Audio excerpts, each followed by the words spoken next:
아빠 오늘 무슨 얘기 해준다고 했지? 전세금 사기. 전세금 사기친 악질 임대인을 혼쭐 낸 얘기 해줄게. 선생님, 전세가 뭔지 알아? 전세 그 남의 집에 잠깐 빌려서 사는 거 아니야? 우리가 이제 집이 꼭 필요하잖아, 살면서. 그럼 집을 살 수도 있고 남의 집을 빌렸을 수도 있는데 월세는 그야말로 매달 얼마 차임이라고 하는데 그걸 내면서 쓰는 거야. 예를 들어 월세가 50만 원이다. 1년이면 얼마를 내겠어? 1년이면은 매달이니까 600만 원이 되겠지. 그러니까 600만 원.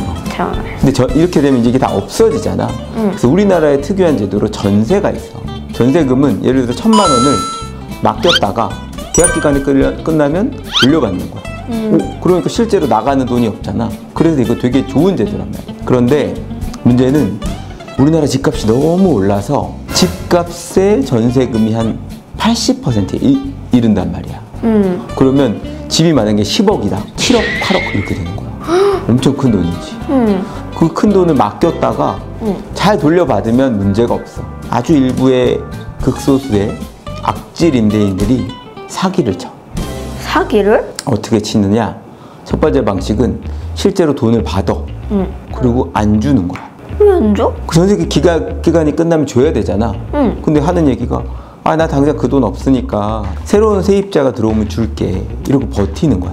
또 하나는 우리가 그렇게 나중에 받을지 못 받을지가 불안하기 때문에 그 우선 변제권이라는 게 있어. 좀 어려운데 이 10억짜리 집을 가진 사람이 돈을 안 줘. 그럼 아빠가 8억의 전세를 들어갔다고 쳐봐.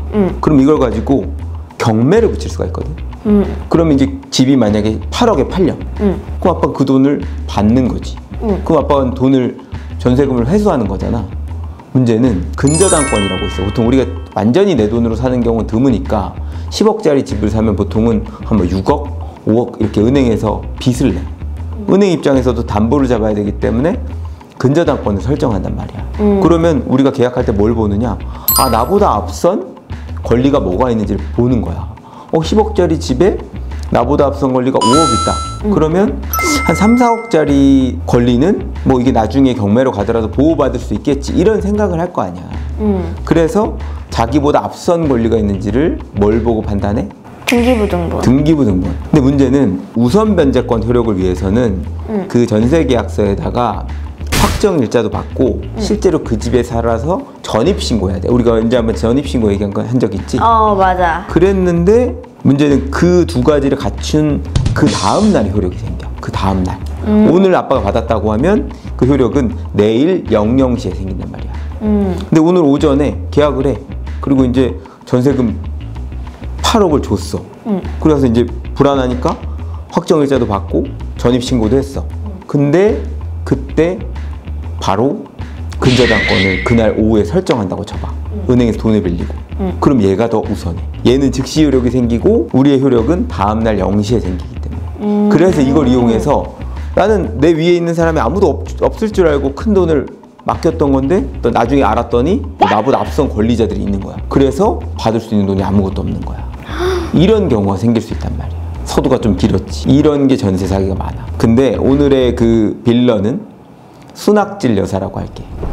이분이 아빠의 의뢰인하고 어떻게 알게 돼서 종교적으로 친해졌어. 그래서 언니 동생하고 하다가 내가 그 어디에 분양받아 놓은 아파트 있는데 딸이 거기서 일한다고 들었는데 여기 우리 집에 전세금 싸게 줄 테니까 여기서 머물러라. 요새 집 구하기도 어려우니까 그 의뢰인께서는 딸 살 집으로 전세금을 7천만 원 정도 줬던 것 같아. 계약 기간이 끝났어.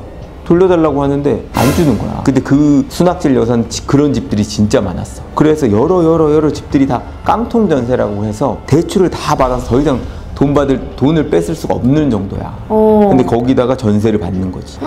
그 사람들이 잘 모르니까 전세는 무조건 보호받는 거 아니야? 이런 생각을 가진 분들이 있단 말이야. 그분들한테 돈을 다 받아 쓴 거야. 막상 돈 달라고 하면 다른 세입자에 대한 문제가 있으니까 그것만 해결하면 내가 해결해 줄게요. 거짓말 한 거야. 결국에는 이분들이 돈을 못 받으니까 어떻게 했느냐? 따님이 결혼을 했는데 그 사위 명의로 그 집을 또 계약하면서 돈을 또 준 거예요. 두 번째 돈을.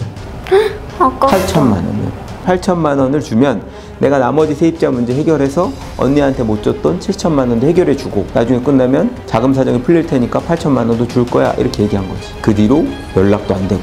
또 속았네? 알아서 해. 돈을 못 준 건 맞지만 이건 민사상의 채무불이행이지 내가 사기친 거 아니잖아. 이렇게 배째라시고 나왔어.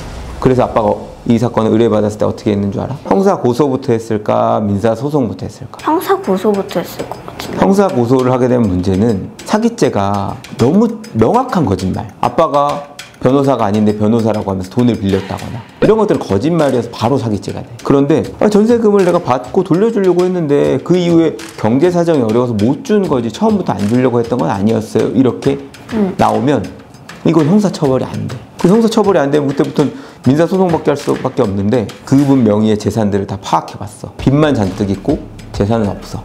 이분 명의 재산이 없다 그랬잖아. 재산을 받을 수가 없는 거야. 그래가지고 민사소송부터 했어. 그럼 당연히 이겼지. 이 민사 판결을 받아놓고 그러고 나서 형사 고소를 한 거지. 그렇게 됐을 때 보통은 수사관 입장에서 이거는 민사 문제예요. 법원 가셔야 돼. 이렇게 돌려보내는데 이미 민사에서 판결이 났고 확정이 됐는데도 안 주고 있잖아. 그런 상태에서 민사 문제라고 돌려보낼 수는 없잖아. 그치. 그리고 계속 돈을 안 주고 있고 이제까지 연락도 두절이고 그 사람은 그리고 나서 파산 신청을 했어. 그래서 이거 처음부터 구체적인 거짓말을 한 경우도 있지만 돌려줘야 될 돈이 있을 때 그 돈을 갚을 의사나 능력이 없는 경우도 사기가 되거든. 진짜? 그거 이제 법률적으로는 변제 의사나 변제 능력이 없다고 말하는 거거든. 제가 인정했어. 그래서 재판을 붙이게 됐고 1억 5천만 원이나 되는 큰 돈을 못 받아. 삶의 경제적 기반이 되는 돈을 못 받아서 너무 피해가 크다. 그래서 재판에서 징역 1년 선고받아서 감옥에 가게 됐지.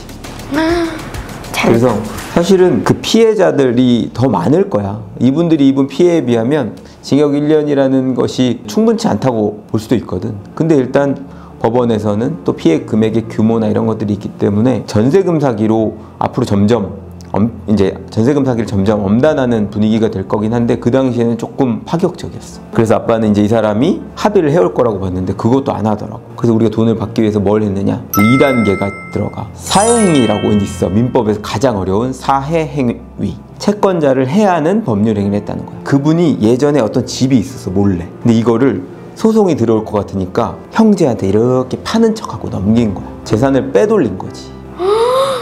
이런 게 실제로 되게 많았거든. 이걸 알아내서 매매로 보이는 이 행위는 채권자를 해하는 법률 행위이기 때문에 취소돼야 된다. 근데 이 취소를 하려면 이 채무자가 재산보다 빚이 더 많아야 돼. 그래서 일반 채권자한테 해를 입힌다는 것을 알고 있어야 돼. 근데 이제 이렇게 가족 간의 거래는 그런 해를 입히는 것을 추정된다 라고 보고 채무 초과 상태에서 유일한 부동산을 처분하는 것은 사행위로 본다는 판례가 있거든. 그래가지고 채무 초과 상태도 입증하고, 그리고 이거는 두 사람의 관계에 비춰봤을 때 이거는 사행위로 볼 수 있고 사해 의사도 인정이 된다 라고 해서 이 목적물 가액에서 이제 선행하는 근저당권을 갚아준 게 있거든. 그거 제외한 금액은 돌려줘야 된다 라는 판결이 내려져서 못 받았던 전세금 중에 일부를 받을 수 있게 됐지.